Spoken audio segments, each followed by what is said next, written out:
All right.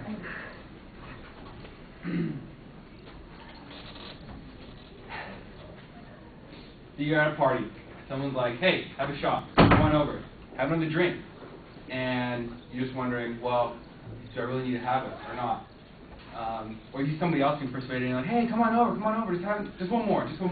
Or like, oh, it's not going to worry about it. You're driving, it's okay, just one. You know, it's not going to do anything to you.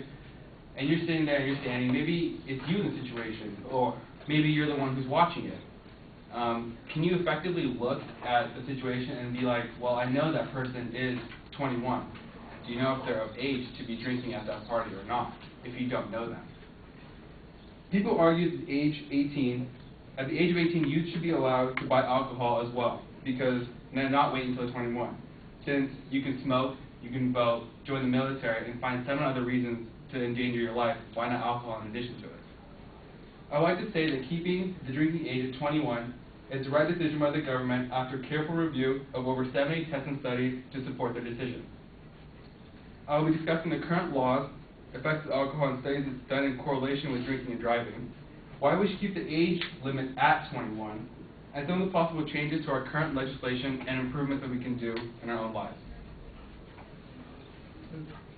From the U.S. Department of Education's Higher Education Center, they say the minimum legal drinking age, MLDA, also referred to as the Age 21 law, refers to the Uniform Drinking Age Act of 1984. While the state laws can set their own legal drinking age, such as California can say, you know what, I want to make the legal drinking age here 18. They can do it just fine. However, there's a penalty for that. The federal amount of funding that goes to each state for transportation and funds in the budget will be cut by 10% because they're not adhering to the age 21 that the federal limit has set. The National Highway Traffic Safety Administration has done research on the effects of alcohol while driving. They say that driving between the hours of midnight and 3 a.m. is deadliest on Saturdays and Sundays. Now, California prohibits the sale of alcohol after 1 a.m. Most people leave clubs around 12, and clubs usually close around 2. Therefore, the limits of 12 to 3 are the deadliest hours on Saturday and Sunday. Saturday night actually being Sunday morning, and Friday night being Saturday. If you think about it, 12, because the hours changed, so they had to change it to being Saturday and Sunday, not really Friday and Saturday. The total crashes in 2008 was 34,017. 31% of that were alcohol-related just in California. Before that, in 1984, and previous to that, when they lowered the drinking age, it was a much higher percentage of almost being 40 to 45%. Now, the American Association found that when the MLDA had been lowered, injury and death rates increased. And when the MLDA is increased, death and injury rates decline. So you would say, okay, well, they've done the research on that, so what is there really a big debate? There's studies that show, well, you know what, you have to be 21 in order to drink. They have research for it, they've substantiated it. Why is there really a debate? Some people also say that, well, because it's 21, there'd be binge drinking, because once you turn 21, it's, oh my gosh, I can get alcohol. Binge drinking is defined as having, for males, 5 or more drinks in a 2-hour period, and for females, 4 or more drinks in a 2-hour period.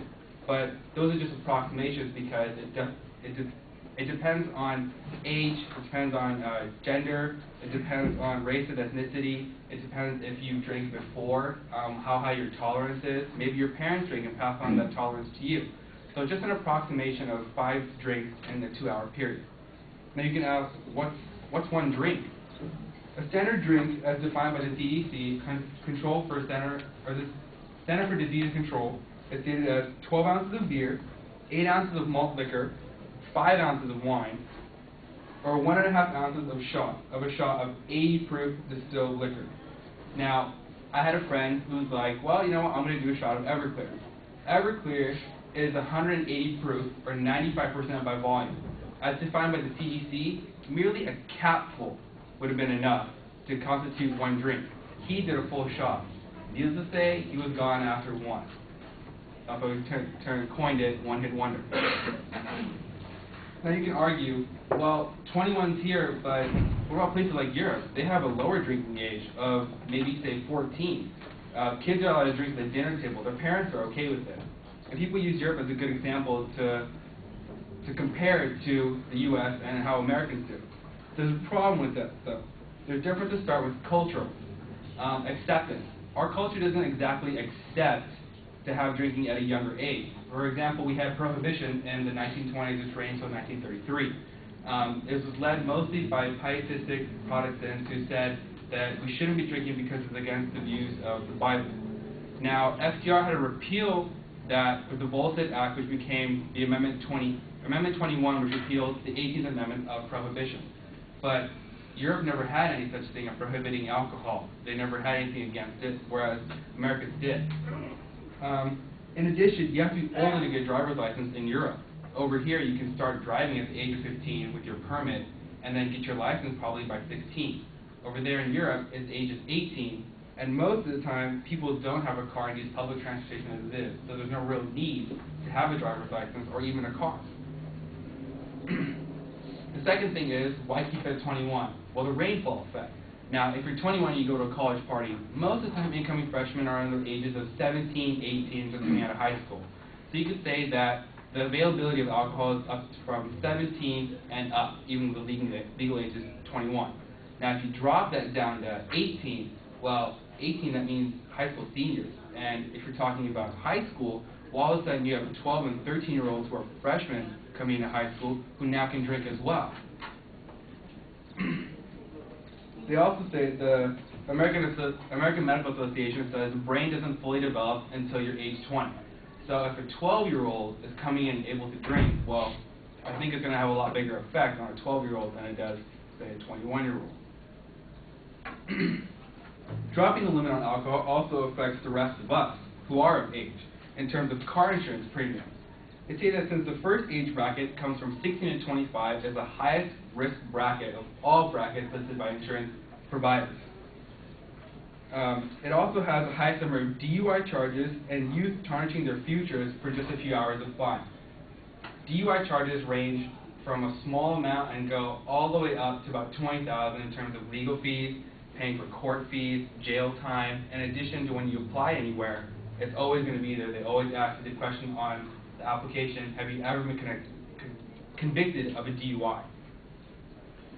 The brain has said that when interfering with alcohol or with early drinking, brain cells are destroyed, brain development is stunted, and it always affects you in the future. You will always have your potential, which you could have had, diminished greatly. And it's only exponential as you get younger. So the earlier you have alcohol, the more likely your potential is to be capped, I guess you could say. Now, a couple of proposals that came up from MAD, Mothers Against Drunk Driving, as well as other research groups, the National Health Transportation Authority, have said that, well, why don't you just put breathalyzers in every car? Currently, it's only for repeated DUI offenders who need to drive for a reason, say, to support themselves or they're supporting someone else. Breathalyzers in every car are very costly. However, it's been proven that the car can't start unless the amount of alcohol, the BAC, blood alcohol content, is below 0.08, which is for California. However, someone could say that, well, the driver is drunk, but they could have their son, daughter, or a friend below in there who are completely sober. Now, the passengers may not be able to drive, but they're the ones starting the car because they need to get somewhere. So there are a couple of policies on both sides trying to find a way that's equal and that the system can't be tampered with. Also, it's been suggested to raise the age to 25 to buy alcohol personally. So if you walk into the store, say Albertsons, you can only buy alcohol if you're 25. But if you went to a bar, a club, a controlled environment, you could be 21 and it'd be just fine. Therefore, it limits the sale of alcohol to minors, as well as making sure that minors aren't able to drink, or say a 17-year-old isn't getting alcohol poisoning because that's the first time they've had alcohol since coming to college. I would also say that better education for our youth. If they knew, I guess, what alcohol is and the effects of it from somebody, say, our age, who goes back and talks to them, instead of maybe a public speaker who's much older than them, they could find a better way to relate to them.